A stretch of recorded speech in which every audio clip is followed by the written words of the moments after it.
Om Swastiastu. Kami dari kelompok Salakia akan mempresentasikan hasil tugas yang telah kami buat.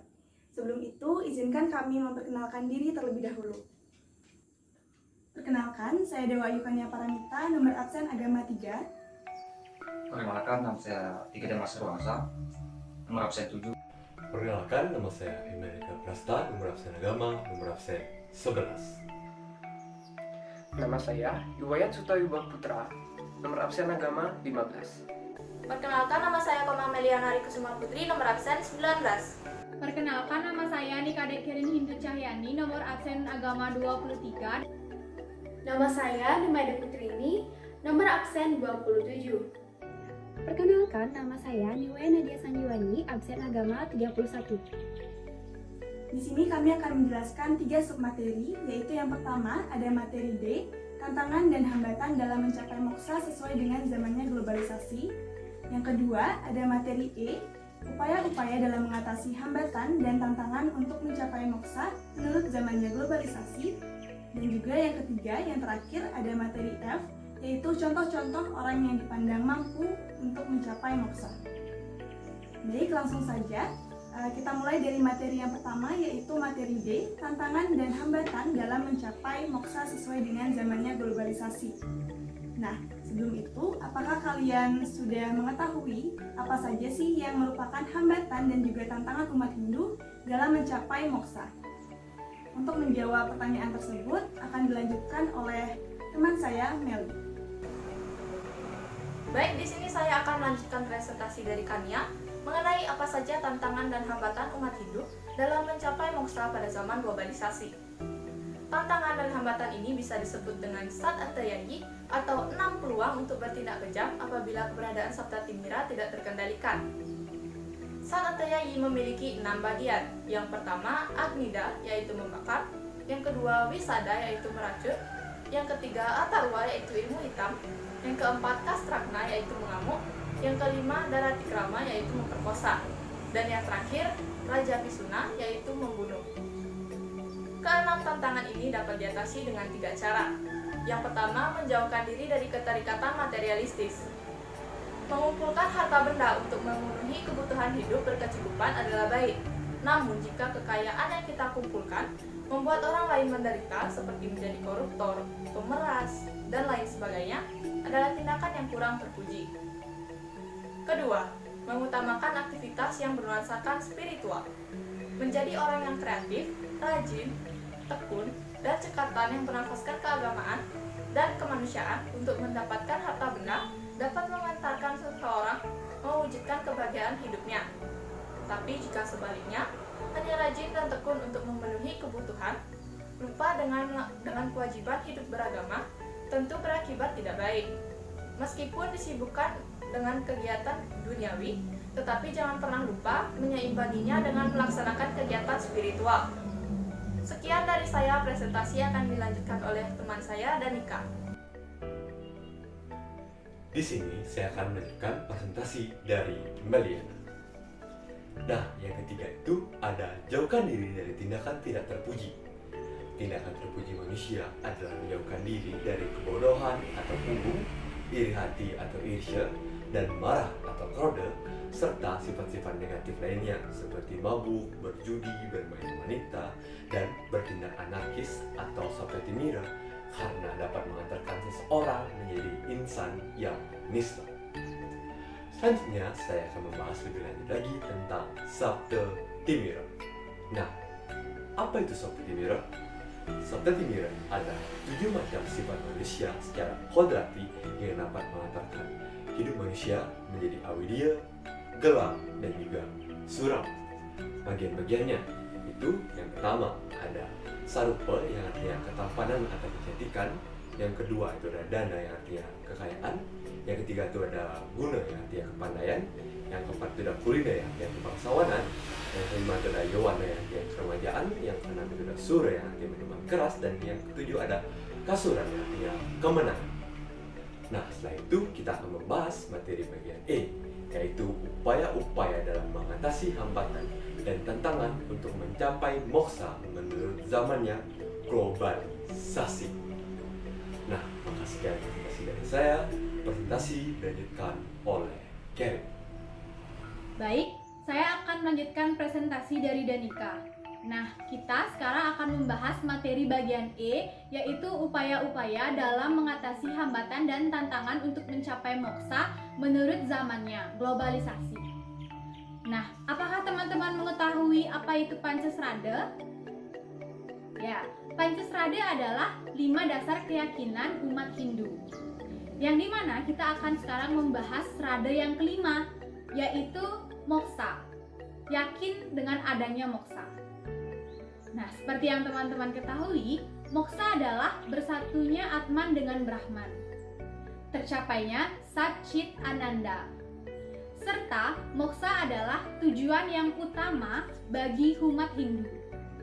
Perlu teman-teman ketahui juga bahwa moksa tidak hanya bisa dicapai setelah kita meninggal, tetapi pada saat kita masih hidup pun bisa mencapai moksa, yaitu disebut dengan jiwaman mukti. Segala sesuatu yang ingin kita capai, itu pasti kita akan bertemu dengan hambatan dan rintangannya. Untuk menuju moksa pun demikian. Adapun upaya-upaya yang dapat dilakukan dalam mengatasi hambatan dan tantangan untuk mencapai moksa sampai dengan era sekarang, yaitu upaya yang pertama adalah melaksanakan meditasi, sembahyang tepat waktu, melaksanakan yama dan nyama, merenungkan keberadaan Sang Hyang Widi beserta prabawonya. Upaya yang kedua, mendalami ilmu pengetahuan, belajar dengan senang hati, penuh semangat, tekun, dan penuh kesabaran untuk belajar sepanjang hayat. Upaya yang ketiga, yaitu melaksanakan atau mewujudkan dharma. Dengan contoh, pada zaman Treta Yoga, latihan kerohanian yang baik dilakukan, yaitu dengan melakukan yajna atau korban. Lalu pada zaman Dwapara Yoga, latihan kerohanian yang baik dilakukan, yaitu dengan melakukan yoga, yaitu upacara pemujaan. Nah, pada zaman Kali Yoga, yaitu yang diyakini pada zaman saat ini, latihan kerohanian yang baik dengan melakukan nama smarama atau mengulang-ulangi menyebut nama Tuhan. Sekian dari presentasi saya, terima kasih dan akan dilanjutkan oleh Demas. Untuk Demas dipersilakan. Pada kesempatan kali ini saya akan melanjutkan presentasi yang dibawakan oleh Karen. Yang keempat, mendekatkan diri pada ide Sang Yang Dewasa. Mendekatkan diri pada ide Sang Yang Dewasa dapat dilakukan dengan cara dharana, yaitu menetapkan pikiran atau cipta, dhyana, memusatkan pikiran atau cipta, dan samadhi, mengeningkan cipta atau pikiran. Mengapa kita perlu mendekatkan diri pada ide Sang Yang Dewasa? Dengan melakukan 3 latihan rohani tersebut secara bersungguh-sungguh akan memberikan dampak kepada batin kita. Batin kita akan dapat menyadari kesatuan dan menikmati sifat-sifat Tuhan. Jika sifat-sifat Tuhan sudah menyatu dengan diri Sang Pemuja, maka segala sesuatu keinginan Sang Pemujanya akan dapat dikabulkan. Mereka juga akan dapat melakukan segala pekerjaan dan menerima hasilnya dengan jujur dan ikhlas.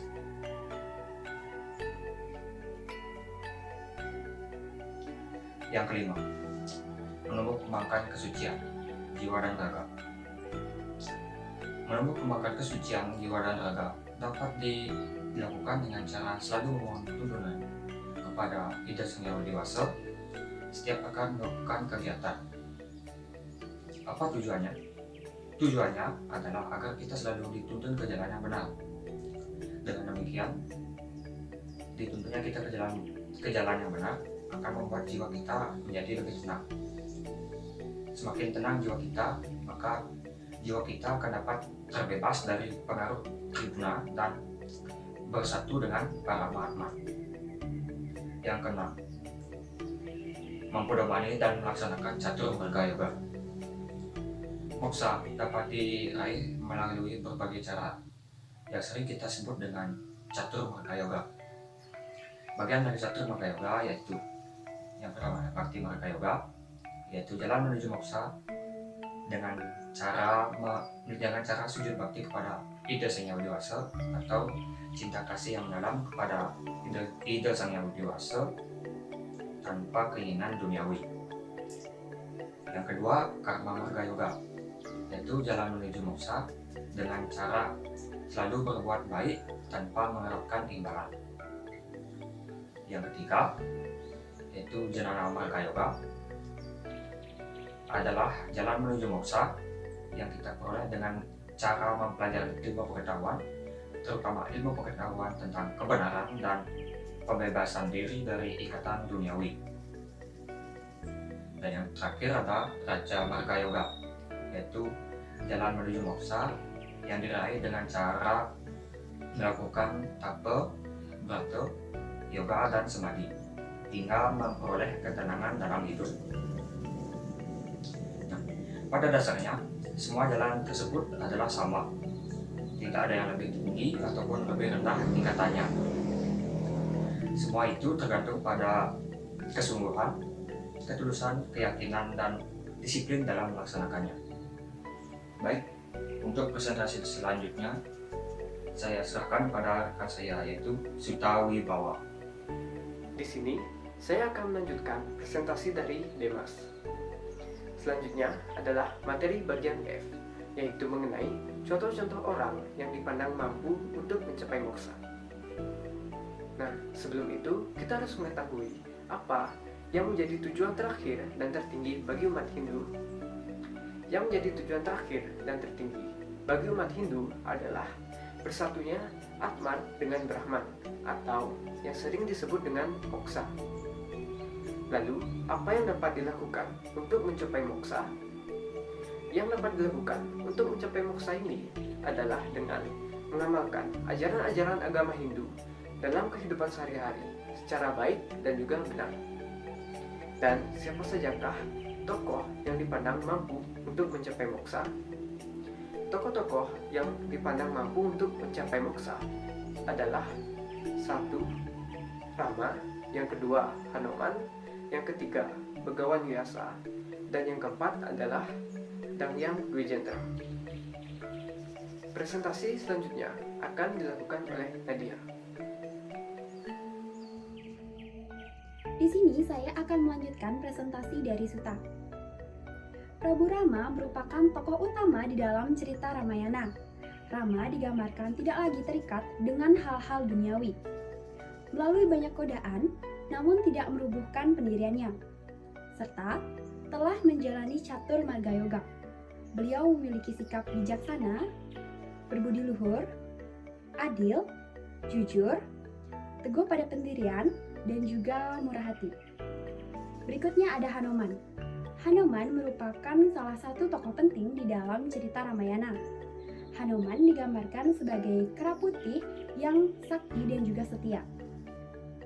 Kesetiaannya dapat dilihat dari kerelaannya ditangkap oleh Indrajit dan dibakar hidup-hidup demi untuk merebut Dewi Sinta dari Prabu Dasamuka.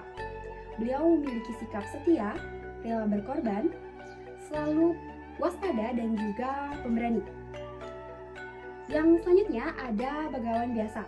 Begawan Vyasa merupakan maharesi yang mengumpulkan wahyu-wahyu suci Tuhan menjadi kitab suci Weda, serta beliau berperan penting di dalam penyusunan kitab Bhagavad Gita.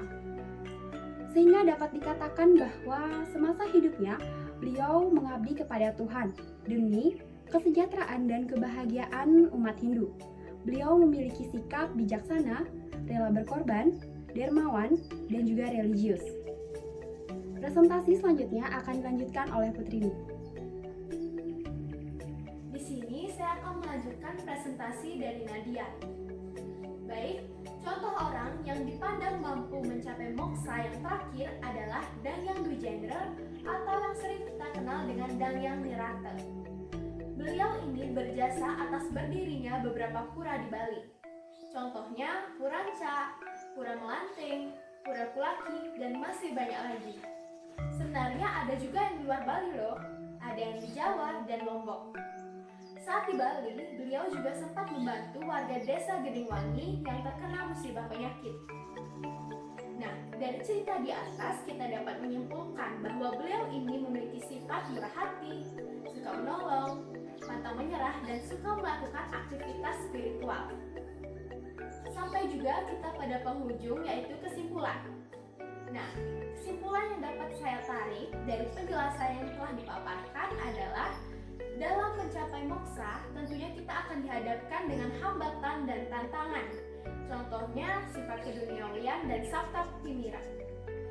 Nah, maka dari itu, ada baiknya kita memerlukan suatu upaya untuk mengatasi hal tersebut, yaitu belajar ilmu agama, bermeditasi, mendekatkan diri dengan Tuhan, dan berdharma. Adapun contoh orang yang dipandang mampu mencapai moksa, yaitu Rama, Hanuman, Begawan Biasa, dan Dangyang Wijendra. Penjelasan yang telah dipaparkan tadi tersebut kita ambil dari buku pelajaran agama Hindu dan Budi Pekerti edisi revisi untuk kelas 11. Baik, sebelum saya mengakhiri presentasi, apabila teman-teman ada yang ingin bertanya, memberikan saran ataupun kritik, kalian dapat menuliskan di link yang ada di description box. Sekian presentasi dari kelompok kami. Mohon maaf bila ada salah kata. Saya akhiri dengan Paramasanti. Om Santi Santi Santi Om.